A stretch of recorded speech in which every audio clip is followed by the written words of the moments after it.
Ассалаумағалейкум, мен құрметті көрермендерім, баршаңызға қайырлы күн. Қайырлы кеш деген видео басталмастан бұрын менің арнама жазылып, лайк бас, комментарий қалдырып кетіңіздер. Мінекей бізде мында австралиялықтар тұр, чисто. Бұйыртса бөліп тастадық, кәп ішін полный уборка жасайын деп жатыр қорамызға.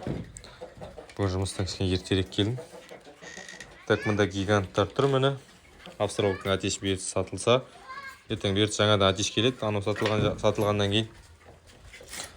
Так, мында бізде несушкалар тұр.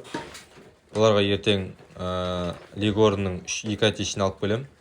Тоже 2 атешін сатып алайын деп жатым дос баламнан. Осыларға қосам.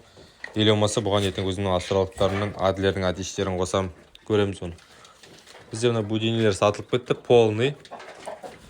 полный будинелер сатылды. Қазір бұның орнын тазалап, әр породны бөлек-бөлек коробкаға саламыз да, сөйтсін далаға шығарып, жуып тазалап, ертеңге дайындап қоямыз. Ертең бұйыртса бұны алып кетеді түгел. Сосын мына жерде бөліп, мына 1, 2, 3, 4 породға бөлеміз бұйыртса. Бізде жаңалықтар болса, мына будинелердің жұмыртқасы мынау. Мынау несушкінің жұмыртқасы. Все, давайте достар, бұйыртса осындай жаңалықтар болып жатыр. Полный ішіне уборка жасайын деп жатыр.